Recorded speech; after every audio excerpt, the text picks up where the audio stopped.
রাধে রাধে, শুভ সকাল সবাইকে। আবারও আমারও একটি ব্লগে আপনাদেরকে স্বাগত।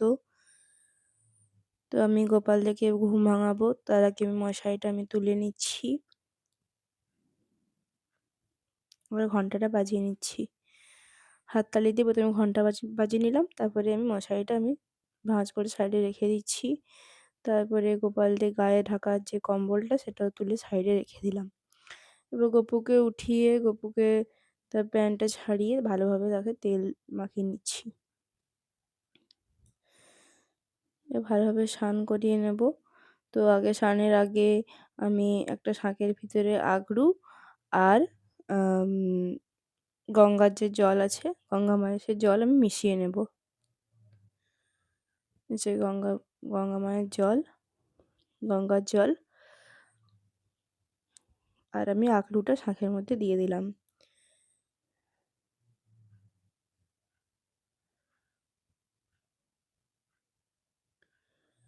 এবার আগরুটা দিয়ে দিলাম।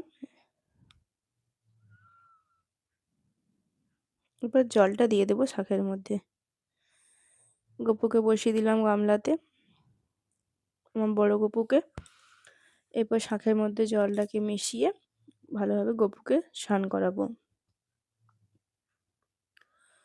গপুর মাথায় প্রথমে 3 বার দিতে হয় জলটা, তারপরে পুরো শরীরে ঢেলে দিতে হয় জলটা। তো স্নান করানো হয়ে গেল।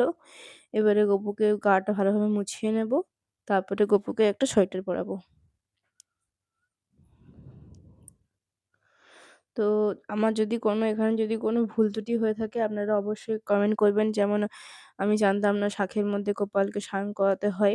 তো আপনারা বলার পর থেকে আমি শাঁখের মধ্যে দিয়ে গোপালকে স্নান করাচ্ছি।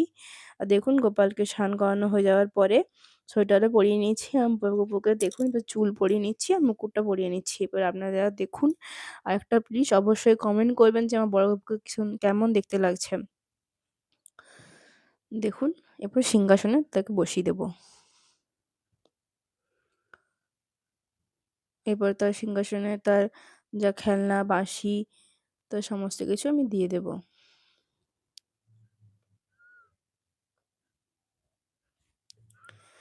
এরপর ছোট্ট গপুকে আমি ঘুম থেকে উঠিয়ে দেব। তারপরে তাকেও প্যান্ট ছাড়িয়ে তারপরে গায়ে তেল মাখাবো। হাততালি দিয়ে উঠিয়ে নিলাম ছোট গপুকে আমি। প্যান্ট ছাড়িয়ে নিলাম। এরপরে ভালোভাবে গায়ে তেল মাখিয়ে নেব। আর আপনারা অবশ্যই কমেন্টে জানাবেন কোনটা ঠিক, কোনটা ভুল। হয়তো আমার আমি নিজের মতন করি গোপালকে সেবা, তাও হয়তো কোনোরকম কোনো ভুল ত্রুটি হতেই পারে। আপনারা অবশ্যই সেটা কমেন্টে জানাবেন। আর শাঁখের মধ্যে আমি আগরুটা মিশিয়ে নিলাম আর একটু গঙ্গা মায়ের জলও মিশিয়ে নেব। তারপরে স্নান করানোর জন্য যেই আমি উষ্ণ জলটা আমি গোপালের জন্য গরম করি সেই জলটা মিশিয়ে নেব। তারপর ছোট গপুকে স্নান করিয়ে নেব। আর স্নান করানোর সময় গোপালের মাথাতে 3 বার করে প্রথমে জল ঢালতে হয়, তারপরে গোটা গায়ে ঢেলে নিতে হয় 1 চামচে। এরপর গাটা ভালোভাবে মুছিয়ে নেব। এরপরে সোয়েটারটা পরিয়ে দিচ্ছি ছোট্ট গপুকে আমার। আর আপনারা অবশ্যই কমেন্ট করে জানাবেন যে কেমন লাগছে আমার ব্লগ আপনাদেরকে। সোয়েটারটা পরিয়ে দিচ্ছি। এবারে চুলটা পরিয়ে নিলাম আর মুকুটটাও পরিয়ে নিলাম। দেখুন ছোট গপুকে আমার কিরকম দেখতে লাগছে আপনারা অবশ্যই কমেন্টে জানাবেন। যদি ভালো লাগে তাহলে একটা লাইক করে দিবেন, সাবস্ক্রাইব করে দিবেন। যদি ফেসবুক থেকে দেখে রাখছেন তাহলে প্লিজ ফলো করে দিবেন। এরপরে প্রদীপটা জ্বেলে নেব, পঞ্চপ্রদীপটা। তার আগে আমি সলতেগুলো দিয়ে নিচ্ছি। এরপর ধূপটাও বের করে নেব।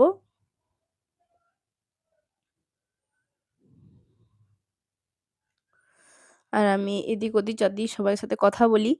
সবাই আমার যখন আমি গপুকে যখন এমনি পুজো-টুজো করাই, তখন সবাই দেখি জিজ্ঞাসা করতে আসে যে কি করছি না করছি। দেখতে পাচ্ছেন পাশের বাড়ির একটা বাচ্চা এসে আর কি ভিডিওটা একটু করছিল।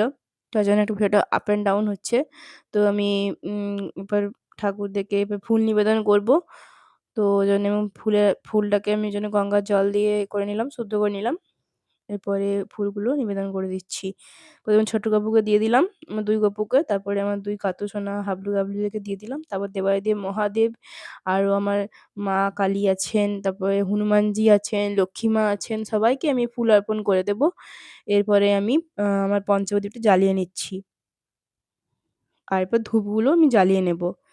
তো একটু ভিডিওটা আপ অ্যান্ড ডাউন হচ্ছে এই কারণের জন্যে, কারণ পাশের বাড়ির একটা বাচ্চা এসে একটু আপ অ্যান্ড ডাউন করছিল ভিডিওটা। আপনাদের তো এখন এখানটা দেখতে হয়তো অসুবিধা হচ্ছে। তো আমি এজন্য ক্ষমা প্রার্থী। আর ধূপটা জ্বালিয়ে নেব। ধূপটা তারপর দেখিয়ে নিচ্ছি সমস্ত দেবতাদেরকে। এবার পঞ্চপ্রদীপটা দেখিয়ে নিচ্ছি আর হাতে একটা ঘন্টা বাজিয়ে নিচ্ছি। তো সকল দেবতাদেরকে দেখিয়ে নেব। দেখানো হয়ে গেল। এরপরে আমি ভোগ নিবেদন করব। তার আগে আমি আমাদের যে দেবাদিদেব মহাদেবকে তাকে আমি মাথায় জল ঢেলে নিলাম। এবার ভোগ নিবেদন করব সবাইকে। তো আজকে ভোগে আমি দিচ্ছি খেজুর দেব, বিস্কুট দেব,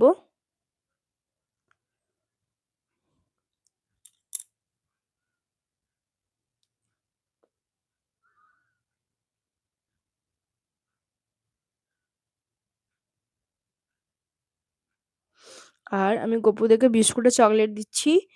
আর কাতুসোনাদেরকেও আমি বিস্কুট আর চকলেট দেব। বাকিদেরকে আজকে আমি খেজুর দিচ্ছি দেবাদিদেব মহাদেবকে, আর বাতাসা দিচ্ছি। আর আমার গপুদের জন্য আমি প্রত্যেকদিন একটা করে চকলেট রাখি। জানি না, আপনারা বলতে পারেন যে এবার গপুর দাঁত খারাপ হয়ে যেতে পারে। বাট আমার মনে হয় যে কি ওরা চকলেটগুলো খুব ভালোবাসে, এজন্যে চকলেটটা আমি দেওয়ার চেষ্টা করি। আর এই পাশের বাড়ি থেকে একটা বাচ্চা চলে এসেছে, দেখতেই পাচ্ছেন। সে এসে জিজ্ঞাসা করছে, "কাকিমা কি করছো? গপুকে চকলেট দিচ্ছ?" এরকম আরকি বলে। তো আমার এই জিনিসগুলো খুব ভালো লাগে ওর সঙ্গে কথা বলতে, বলতে। তো যা হোক, আমি ভোগে সবাইকে দিয়ে দিলাম।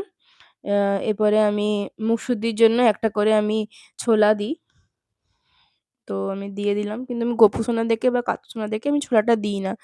আ কারণ আমি তাদেরকে মনে হয় যে কি তারা একটু বাচ্চা, বাচ্চা টাইপের, তো এজন্যে আমি তাদেরকে আমি চকলেট আর বিস্কুট দিই। কোনো উম শক্ত টাইপের কোনো জিনিস তাদেরকে দিই না। তো এবার গপুকে ভোগ নিবেদন করার আগে আমি তুলসী পাতা দিয়ে দেব আ জলে আর ভোগে। দেওয়া হয়ে যাওয়ার পরে আমি ১ম এ কাতুসোনাদেরকে ভোগ নিবেদন করে দিলাম, ২ কাতুসোনাকে। আর আমি আমার ২ গপুকে ভোগ নিবেদন করে দিলাম। এরপরে আমি দেবাদিদেব মহাদেব এদেরকে আমি সবাইকে ভোগ নিবেদন করে দেব। তো আমার দেবাদিদেব মহাদেব একটু উপরের তাকে আছে, আপনারা হয়তো দেখতে পাচ্ছেন না। এবার মহাদেবদেরকে সবাইকে ভোগ নিবেদন করে দিলাম। এরপরে আমি প্রণাম করে নেব। আর অবশ্যই আপনারা কমেন্টে জানাবেন যে আমার এই ব্লগটা কেমন লাগছে। রাধে, রাধে সবাইকে।